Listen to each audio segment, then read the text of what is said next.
It's Lucy Litch, and this is Tiny House Conversations. It's the Australian-based podcast where I interview experienced tiny houses, tiny builders, and adventurers in the tiny world so you can discover how to create, build, and transition into tiny life.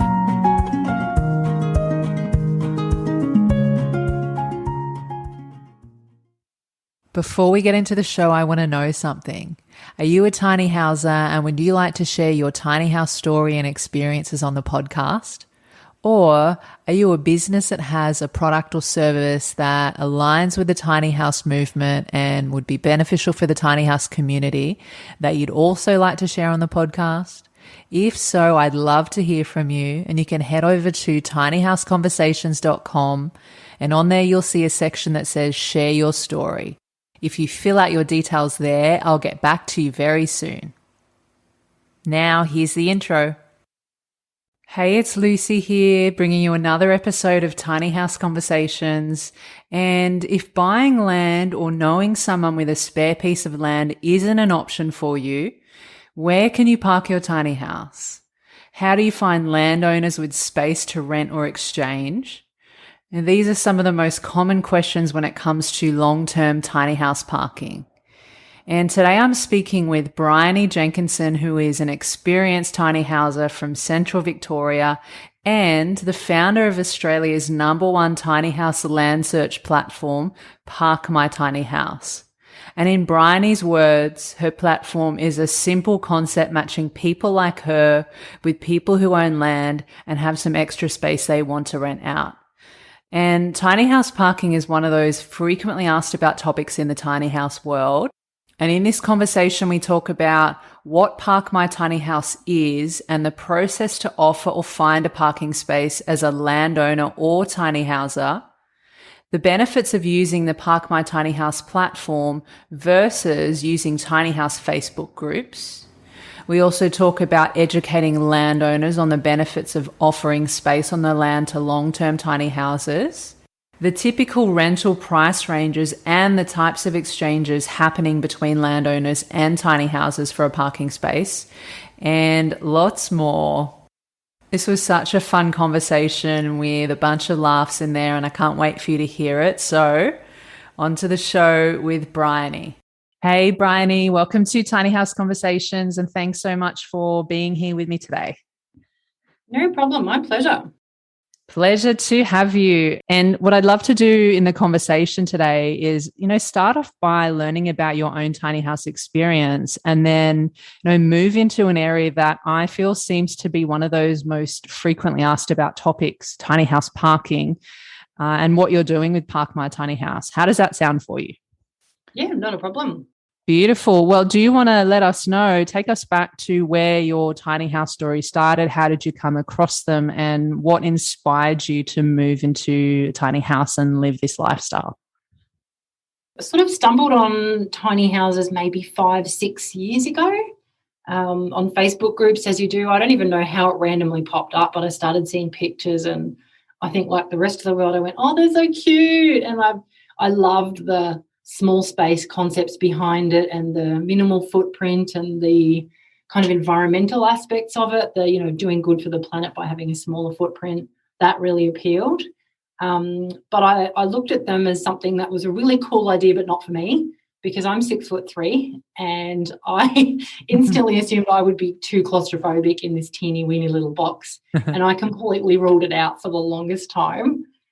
And then, as you do after a messy divorce a few years back, I was renting. So I'm now a single mum of 2 kids, a 10-year-old and a 16-year-old. I was renting, and then the affordability side of things was just not great because I was at the beginning stages of launching my own business in a different sort of sphere back then.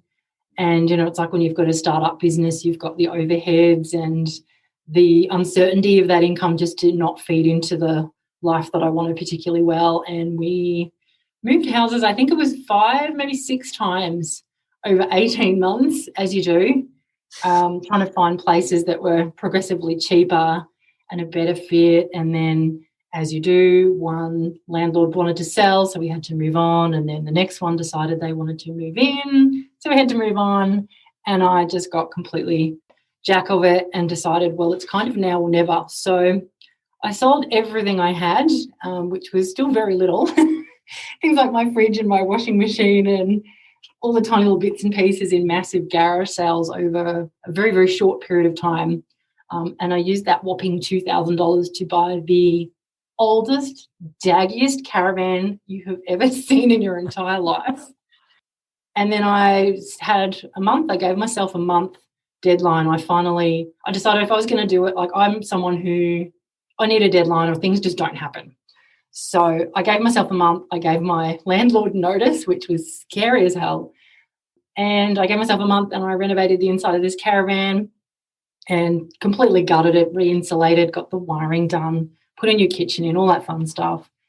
And a month later, my kids and I moved into this daggy caravan on a block of land up in Trentham, which got very, very cold that winter. It was a horrendous winter, but I actually walk away from that with really good memories because we were in this sort of 17-foot daggy's het caravan and freezing our butts off. But it was the closest we've ever been as a family. Like, we worked really well on that space. Like, caravans have a really efficient layout most of the time. And it taught me that we could live in a small space really easily. And it was actually sort of that best period of time we'd had in terms of our living arrangements and our lifestyle in the years since the divorce, because we were together. We had conversations late at night that we normally wouldn't, because the rental that I'd been in previously was sort of an average 3-bedroom sort of government subsidised rental unit, which meant there was me down one end of the house, there were kids locked in their rooms at the opposite end of the house, and we really didn't connect. It felt like a very disconnected, just felt like I was living alone and then feeding these pets occasionally, as you do. Just under a year after living in the caravan, we decided it was time to upgrade to something that had heating and, like running water and power and things. And it's only through my family, I'm very, very fortunate that my family were able to help me out, and I bought a very, very cheap secondhand tiny house from a young couple who had self-built it in New South Wales. I love something that you said there, and I feel like it's a common thing that I've heard from a lot of different people I've been speaking to, is being in a small space brought you together, brought you closer as a family, or, whoever it is that you're living with. And I think that's such a beautiful thing. And then I guess on the other hand of that, it's also a place where you can't really hide. And if things come up between, you and your family, your partner and all of that, it's like having to address those things or to find a way of navigating things in a smaller space. But I love that you mentioned that. And I know that from some of the exchanges that you and I have had online, I know that you're a realist around this tiny house lifestyle as well. And, sometimes the challenging sides are not always spoken about. So I'd love to know from your experience, what do you feel like has been one of the biggest challenges about living in a tiny house or a small space? Reality is my middle name. I'm not afraid to paint the picture. I think probably one of the downsides is people see the Instagram ideal, right? They want this beautifully styled house that just looks like no one lives there and it's a designer display home. And real life, maybe not. Maybe it's just me, I don't know. But it's so not like that. Like, it's me and 2 kids. Our tiny house is 6 meters by 2.5. So it's small. Like, that's 15 square meters. Things get trashed really quickly. It's messy. And if you don't put one thing away, the whole house looks messy. So, I do very little cleaning. I'm the furthest thing from a domestic goddess, but it can get on top of you really quickly. Like, it just takes 1 or 2 small things out of place for you to actually feel like, oh my God, I've got so much work to do. But on the upside from that, it takes 10 minutes to put things away on the weekend and do a vacuum and, you've got a brand new house again. Give a little, take a little. Yeah, for sure. And what about one of the best parts about tiny living for you? There's so many. Honestly, where do you start? Like, my house is very basic. It was a very, very, very cheap house. It's basic in terms of its amenities and things.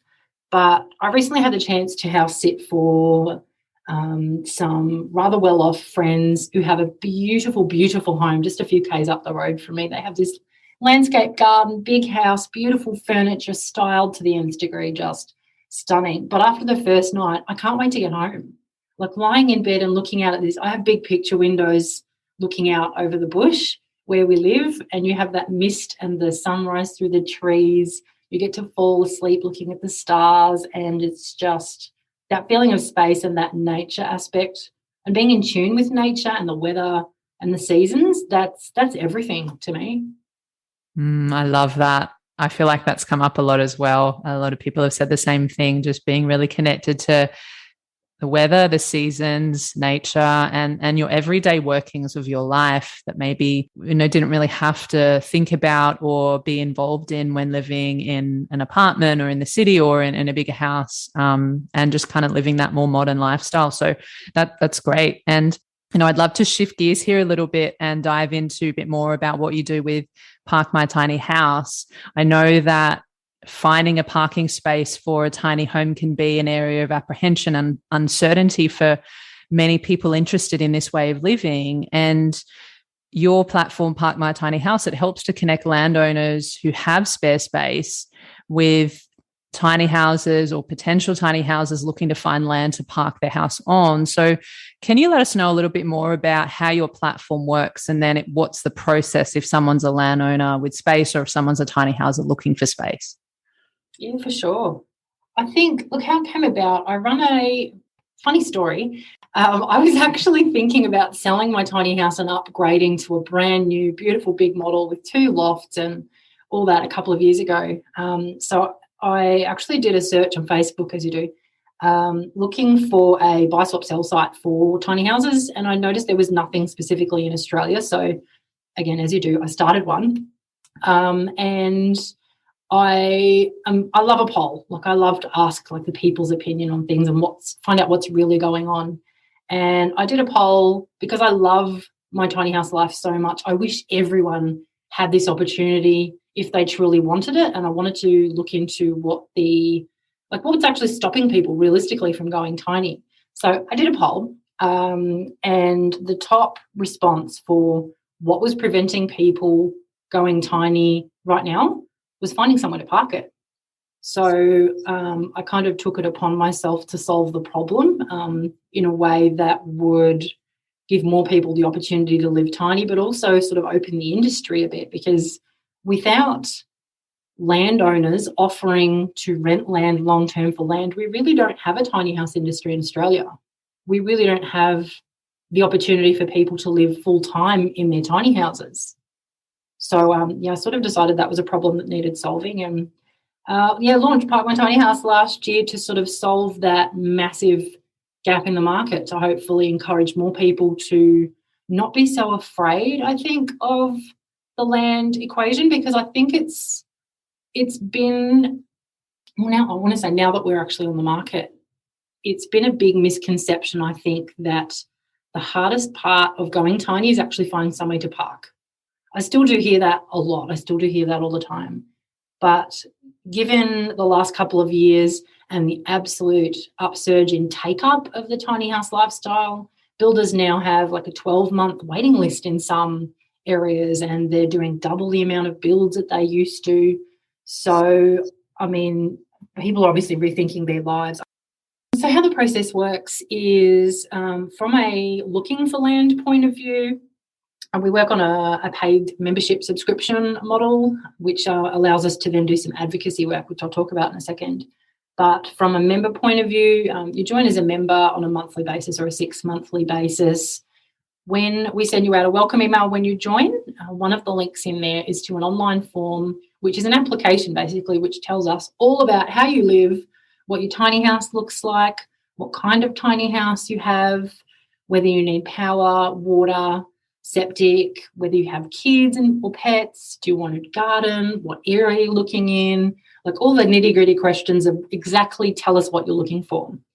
And then from that, we then move into sort of more the advocacy side of things, which is, in particular, I've had some more clarity about this after doing the Tiny Houses Expo in Melbourne recently, was I tend to like putting myself out there in public. I know a lot of people shy away from it, but I love this stuff. I really do.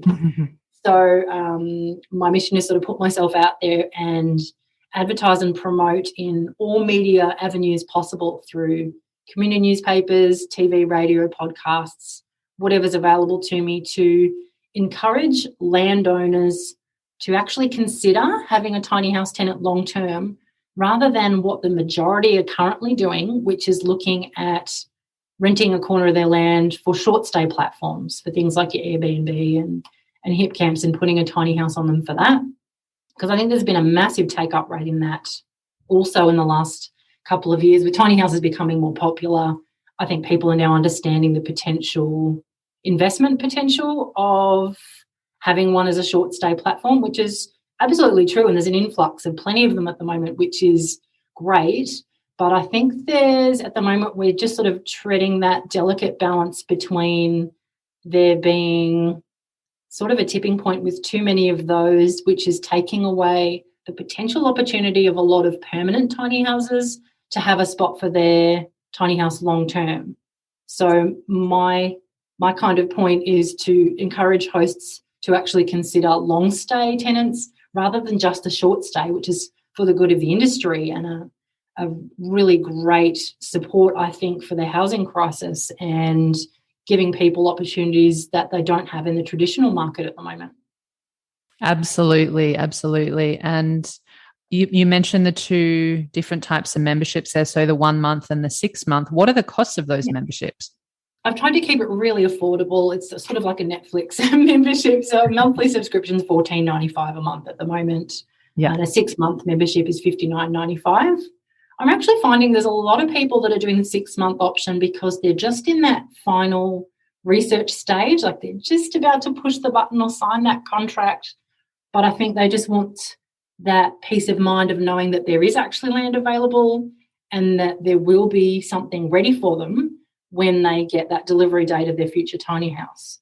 So a lot of people are sort of looking a little bit into the future as well and just researching the market as well as the people. Obviously, there's same amount again who are ready to go now or have been moved on from where they are now, because a lot of rural land, which is the majority of what we deal with, is being sold for development purposes, which is, I mean, it's going to happen. It's sad, but it's going to happen. So there's a lot of people being moved on for that reason and needing to relocate their tiny and find somewhere new. So that's something we try and help with as well. Yeah. So mostly rural. Do you ever get any smaller suburban listings, or is it mostly people with acreage?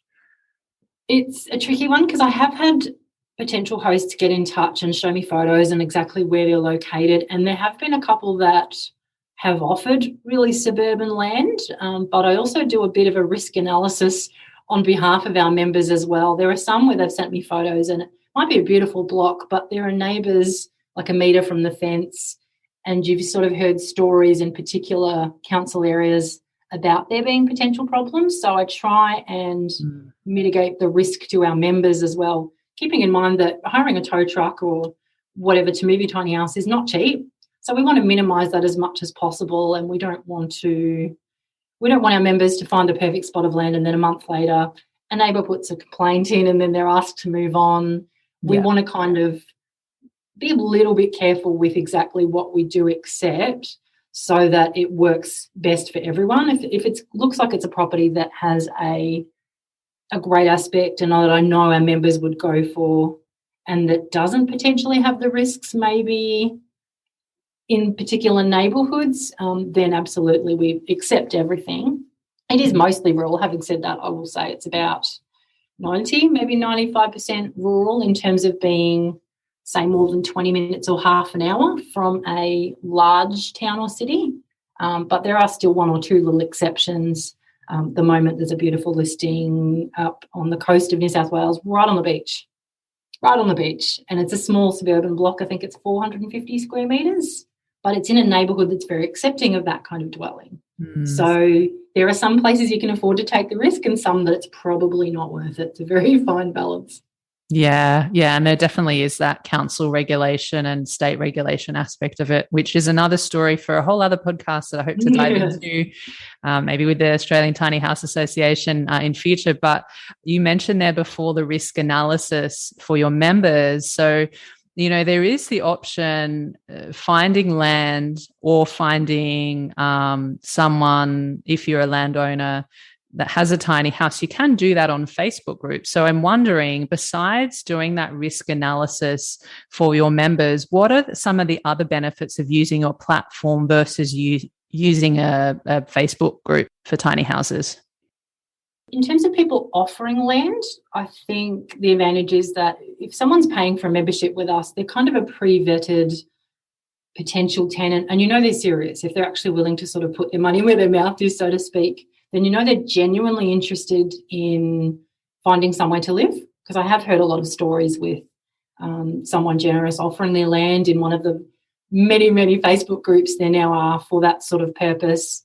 But on speaking to one or two of them that have now listed their properties with our platform, you do get, I don't like the word tire kickers, but there are plenty of people who say, oh, I really like the idea, but often they're not in a position yet. They maybe don't even have their tiny house yet, or they're not quite ready. So some of those platforms can be a little bit of a time waster for a potential host, which is the advantage of people, I think, listing their property and hosting through us, as well as sort of vetting our members a little bit through the application process. In terms of members, the advantage of having a paid membership is that we actually go on the search for you particularly. So a lot of our hosts will approach us from all over Australia and all sorts of random places. So we do get some amazing listings that way with landowners approaching us. But there's also, through our advocacy work, as I was saying before, and me putting my face out there and talking to everyone who will listen, basically, there's also the potential for us to break into areas that maybe people are not yet able to find land in. So I think rather than, the Facebook groups are still a great idea, and there's still a very valid way of finding land, and a lot of people have success with that, which is great. But to my mind, doing it that way and advertising that you're looking for a spot in a particular area will find you land. But my mission is to encourage more landowners to offer land for a much broader group of people, just on an individual basis. My goal is to reach a much bigger audience so that more people all over will offer their land for members to choose from. Yeah, absolutely. So what I'm hearing you say is it is this vetting process where you're able to find tiny houses that are serious. And I guess when you're investing your money into something rather than using something that's free, that's one way of showing, okay, you're ready and you're serious to invest in this. And also that, it's the internet. You don't always know who's on the other side of that. So by you doing all the little steps in between and the research on behalf of the landowner or the tiny houser, that you can kind of find a connection between the two that is trustworthy and reliable and all of those kinds of things. So yeah, I really love that. And I'm also curious, how did you find a parking space for your own tiny home, or do you actually own the land that you're on? I consider myself one of the lucky ones. Some people call it risky. I call it lucky. #blessed. Love it. I actually live on my own land. I have an acre of farming zone land up near the sort of Gordon Bolan area in Victoria. I had given up looking. Once I bought the tiny house, we actually lived in a caravan park locally for 6 months while I was on the hunt for land to buy. I had a little bit of money left over from my settlement, so fortunately I was able to sort of go shopping there, but I couldn't find anything for the longest time. This was, when did I buy it? It was 4 years ago. 4 years ago I bought the block, actually 4 years ago last month. And I kind of gave up the search for the longest time because there's just nothing in my very, very minimal, less than 6-figure budget was all I had. So I gave up, and then I just happened to be walking past a real estate agent and saw a picture in the window of a beautiful bush block. And I did a double take. I'm like, no, there's no way that was less than 80,000. There's just no way. So I stayed and watched these 20 screens flick past and watched the whole presentation again to find this exact block that I thought I'd seen, took a photo, went and viewed it, and it was just perfect. It's on a slope, it's in the bush, there's gum trees everywhere, there's wallabies, there's echidnas. It's very, very wildlife and very natural. But it's farming zone, which means that I have no facilities available. It's completely off-grid, so I don't have town power, water, sewer, stormwater, anything like that. So I'm having to be completely self-sufficient as a result, which I think has actually turned out really, really well. I don't have bills, so I don't have that bill stress of every time my email pings, I'm not worried about what's going to hit my inbox like I used to be. It's taken a lot of that financial anxiety away for sure. Yeah, it sounds divine what you've found and created there. And that is one of the things about the tiny lifestyle is it does take that financial burden off you, and you're able to create, this more back to basics path with less stress. And you've mentioned a few times in the conversation already about landowners. I'd love to give you an opportunity to get on your soapbox a little bit more here about that, because I know that especially after the Tiny House Expo recently, that's become one of your missions. I want to quote something from your page. You said, educating landowners and encouraging them that opening their properties to long-term tiny house dwellers is good for everyone. The tiny house industry, the movement, the economy, and the government.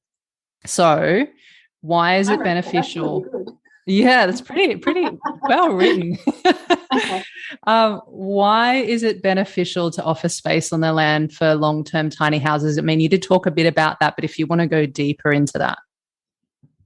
In terms of the circle, look, once I actually sat down and thought about it, I thought it's just not just the host and landowner, it's so much bigger than just those two individuals involved. It means tiny house building companies will go gangbusters because more people will be commissioning to build tiny houses if they know they've got somewhere to put it.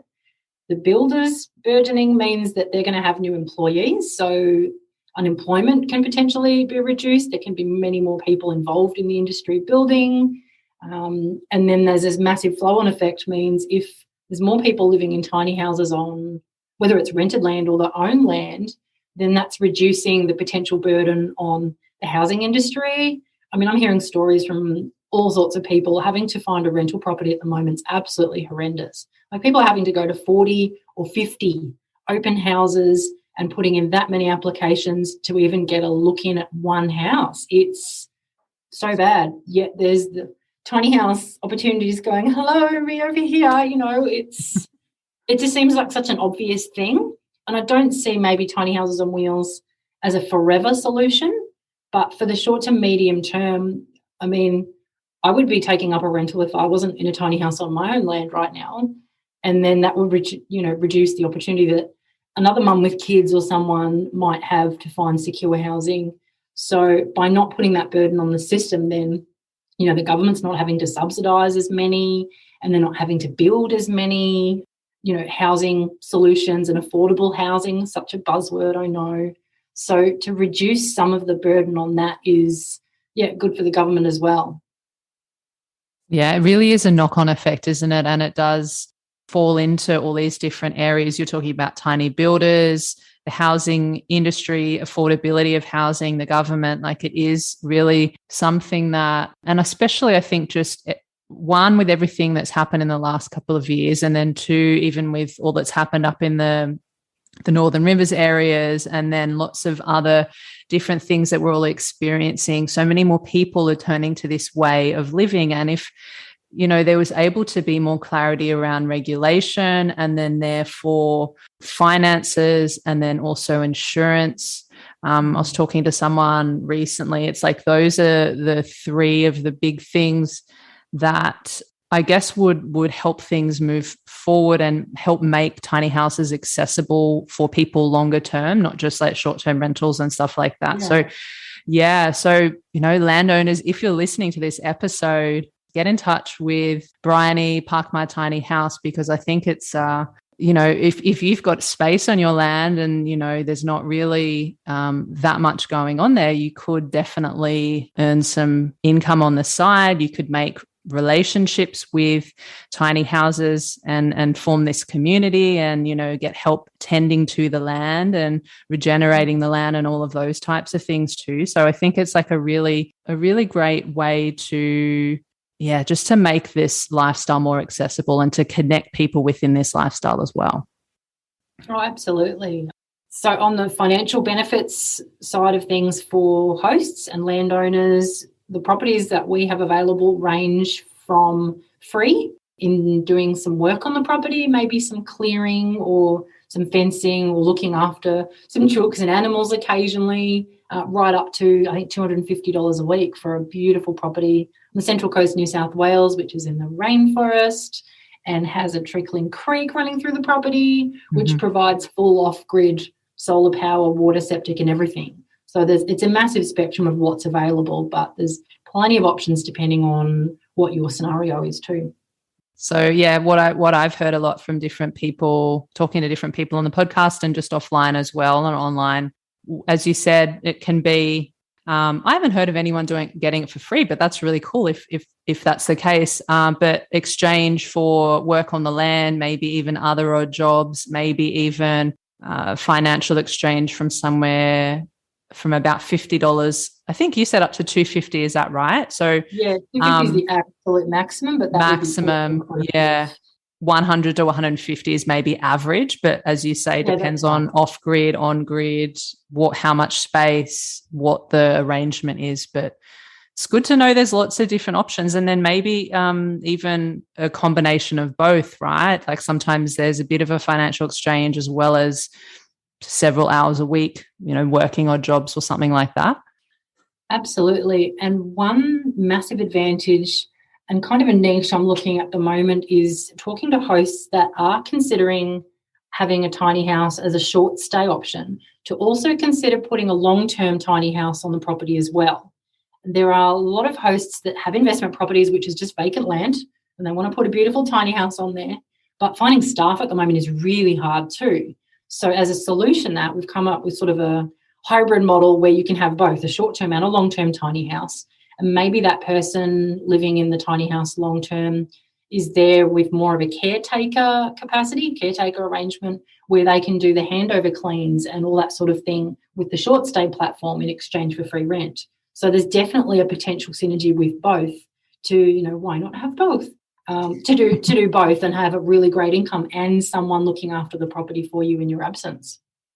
Yeah, that's great. Oh, I love it. It makes me excited actually just talking about all of this because, or as you said before, you said that one of the misconceptions you hear is that it's really hard to find a parking space for your tiny home. And it's just, I think, hearing more about this from you today and what you're doing, I feel like it's going to open up things for tiny houses. It's going to open up opportunities, but even just a shift in mindset of like, well, actually, it's not super hard, and platforms like yours make it a lot easier to find somewhere that can be long-term and somewhere that you can have someone connect with someone that's trusted. And yeah, I love what you're doing. And I think it's such a amazing offering to the community and to the tiny house community and beyond.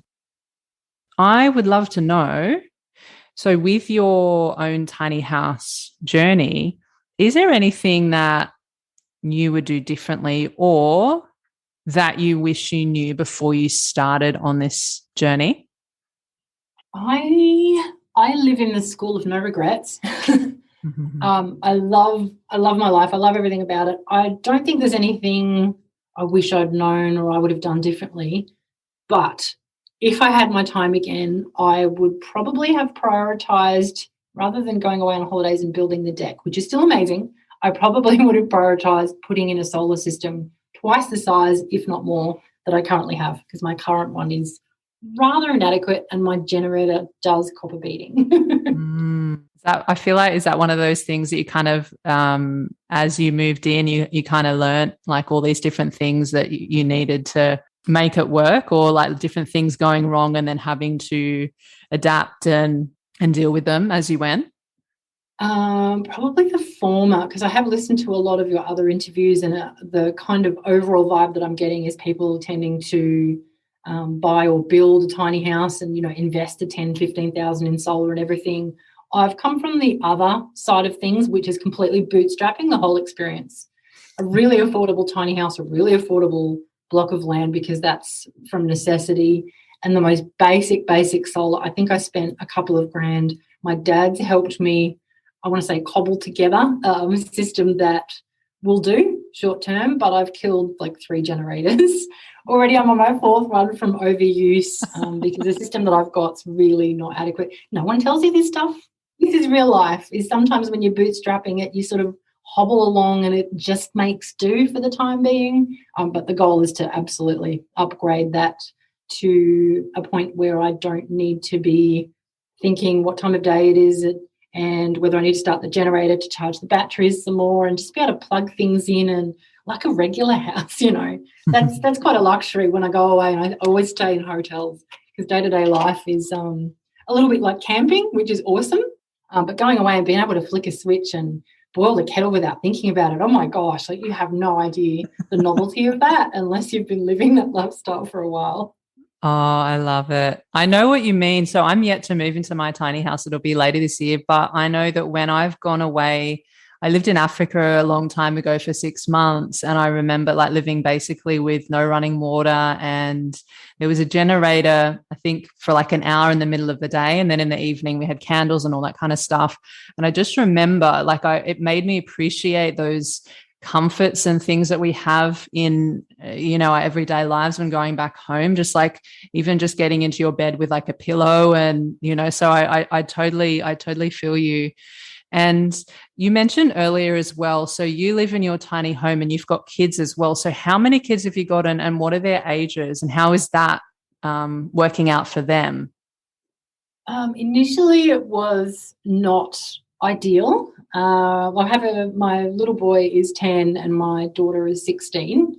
So initially when we moved in, because my house is 6 meters long, there's a queen bed, which is like a platform bed because I do not do lofts. I'm 6'3". It's just not going to work for me. Plus my 10-year-old sleeps like an octopus. He's all over. He's ridiculous. He'd fall out of a loft, let's be honest. So we co-sleep in the queen bed, and my daughter, who was sort of 14 at the time we started all this, I think, was sleeping on the couch, which if you've seen any tiny house designs, they're usually a modular couch with a very thin cushion.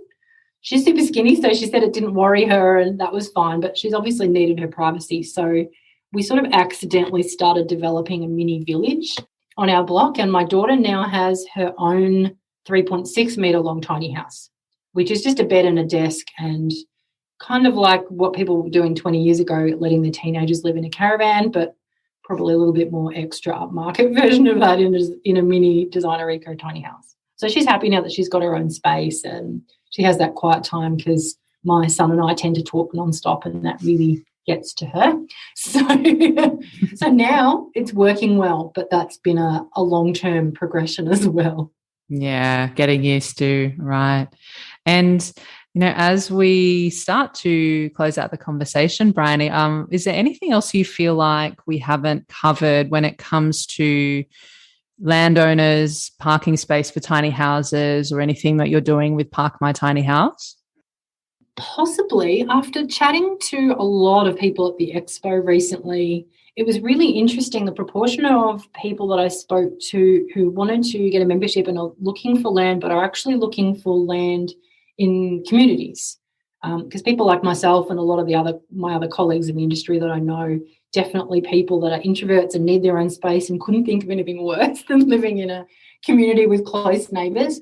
But by the same token, I think as a result of the last couple of years, there's more people looking for community and that sense of kinship, and to have people around you as a bit of a safety net, I think, and to be able to share resources, and sort of going back to the model that we were doing maybe 50 or 100 years ago in, it takes a village kind of ethos. So there's a lot of people looking for that. So as a result, I'm actually going to be adding in coming weeks a new portal within the Park My Tiny House platform, especially to connect those offering and seeking a space in a community, so that there's a platform where everyone together can be posting and sharing what they're looking for and where they're offering, rather than having, at the moment there's dribs and drabs all over the net, all over 100 different Facebook groups. So I think it would be great to have that one-stop shop of just one place where people can offer and seek land in certain areas, and have a portal for everyone to connect in a community kind of environment.